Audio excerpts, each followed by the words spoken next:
Could the ground beneath Los Angeles give way at any moment? What secrets lie 25,000 feet below the glittering skyline of Los Angeles? Beneath the city's palm-lined streets and suburban sprawl is a hidden world of rock and oil, a world forged by monumental forces. This is not the Los Angeles of Hollywood glamour, but a subterranean realm of crushing pressures, bent layers and fault lines waiting to snap. The ordinary daily life on the surface masks a city sitting atop age-old tension. As we wonder about the next big one, understanding what's buried deep below becomes urgent. Is Los Angeles really poised on the brink of collapse? The story of Los Angeles starts with its geography. The city lies in a broad, remarkably flat basin embraced by mountains. To the north rise the San Gabriel and Santa Monica Mountains. To the south are the Santa Ana Mountains and the Palos Verdes Peninsula. And to the east stand rolling hills like the Puente and Elysian Hills. This bowl-like topography is no accident. It hints at the powerful tectonic forces shaping the land.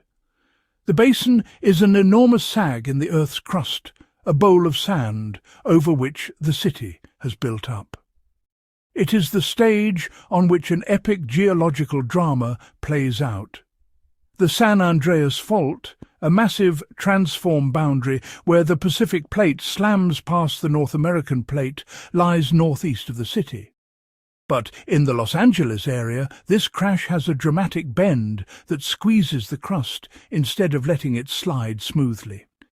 The result is compression and uplift, mountains thrust skyward and sediment flooding into the space between.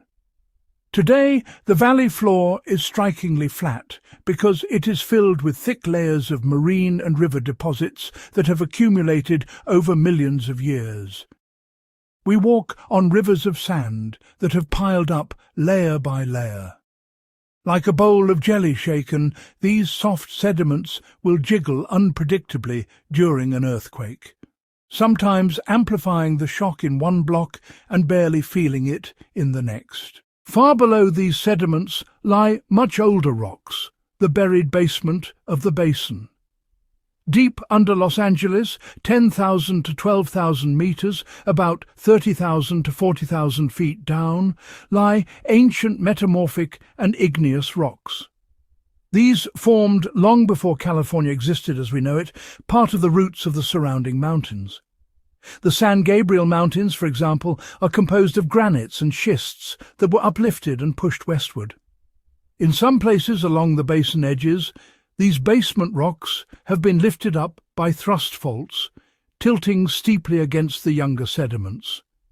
But most of the basin floor is blanketed by younger rocks, clays, sands and silts that once piled on an offshore seafloor and then river deltas. Just where the Los Angeles River merges with the Rio Hondo near South Gate, the sediment pile reaches nearly 30,000 feet, roughly 9,000 meters thick, before hitting bedrock. That is as deep as Mount Everest is high. It is truly a colossal accumulation of sand and mud. For the past 15 million years or so, Los Angeles has mostly been an underwater basin where rivers from the new mountains dumped enormous sediment loads.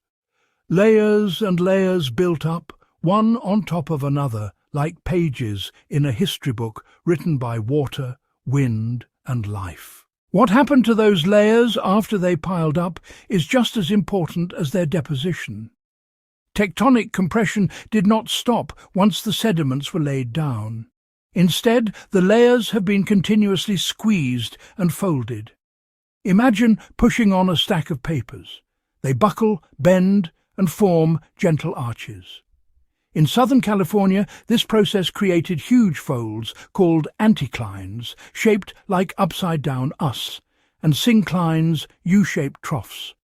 These folds are the footprints of blind thrust faults, faults buried beneath the surface. A thrust fault happens when one block of crust is shoved up over another. In cross-section, this drives a sheet of rock on top, and the rock layers above bend into an anticline. Crucially, many of the faults under Los Angeles never break the surface. They remain hidden or blind. They leave no visible crack or rupture on the ground. Instead, they announce themselves by bending all the overlying sediment. In some cases, geologists have imaged layers warped by these faults, even where the dirt above is flat. These hidden twists in the crust could be as dangerous as the famous faults that do break open. Los Angeles's underground architecture tells a double story. On one hand, it reveals earthquake hazards. Every fold and fault is a potential rupture zone. On the other hand, it also tells of buried riches. Where layers folded into anticlines, oil and gas can accumulate. Picture an anticline as an arch-shaped trap. Rainwater would roll off an arch, but if the mountain were porous, fluids could pool inside the arch. In geology, underground oil and gas are those fluids, and the cap rock of a fold serves to seal them in. Here in the Los Angeles Basin, the recipe for oil was almost perfect.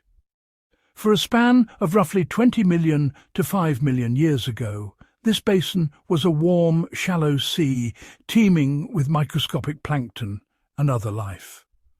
When these organisms died, their organic remains sank into the mud. Meanwhile, the surrounding rising mountains shed even more sediment into the basin, burying this organic layer rapidly under thick muds and sands. Over geologic time, heat from the earth and the weight of the overburden cooked the organics into petroleum. The basin, once just a bowl of sand and mud, became a giant sponge of oil-rich rock. Geology allowed that oil to collect in abundance. The Los Angeles Basin is famous as one of the world's great oil fields. Much of the liquid wealth is trapped in sand layers and limestones of Miocene and Pliocene age. These reservoirs can reach hundreds of meters thick. Faults and folds lined up to trap this oil in anticlines and along fault strands. In fact, something like 70% of Los Angeles Basin's oil is found in these faulted anticline traps. For example, the Wilmington anticline under Long Beach is still one of the largest oil fields in the United States. All told, the Los Angeles Basin once produced roughly a quarter of the world's oil at the height of the oil boom. The first big strike happened around 1892 near what is now Dodger Stadium. By the early 20th century, hundreds of wells dotted the city landscape.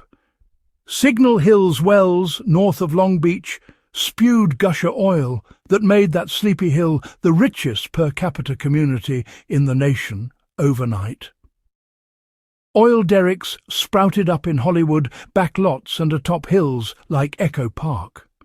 The newfound black gold reshaped Los Angeles. The growing city was not just Hollywood stars, it was young men and women with oil derricks and pumps. Drilling rigs became as common as palm trees. Even today, reminders of Los Angeles's petroleum heart beat quietly under our feet. The famous La Brea tar pits in Hancock Park are one dramatic signal of oil beneath the surface. There, natural asphalt oozes up from fault lines at the old basin margins. Animals from saber-toothed cats to dire wolves once walked into the sticky seeps and got trapped, building an extraordinary fossil collection. What remains in those pits is literally oil-sealed history. They show that the same asphalt that killed Pleistocene predators came from the same veins in the earth that have filled oil wells nearby. In some places, oil took the path of least resistance along faults all the way to the surface, where volatile compounds evaporated and only heavy tar remained. The Ice Age skeletons lying patiently in what is now Los Angeles County were preserved because of just such subterranean geology at work. Yet the very forces that gave Los Angeles its oil wealth also threaten it with earthquakes. The hidden faults and folds beneath the city are part of a network of stress under Los Angeles. Geologists have identified over 100 faults, large and small, cutting the basin and nearby mountains. Because the Pacific Plate is grinding northwestward and the fault bend in Los Angeles pushes east-west, the crust is being wrung out. This north-south compression is accommodated on thrusts and folds. Think of it as the crust being squeezed like a stress ball. The system of thrust faults under the transverse ranges allows the basin to shorten by roughly 1 centimetre a year or more. Each bit of movement stores elastic energy. Every year, centimetres of compression build up along these buried ramps. Periodically, that stress must release. We already have seen what can happen.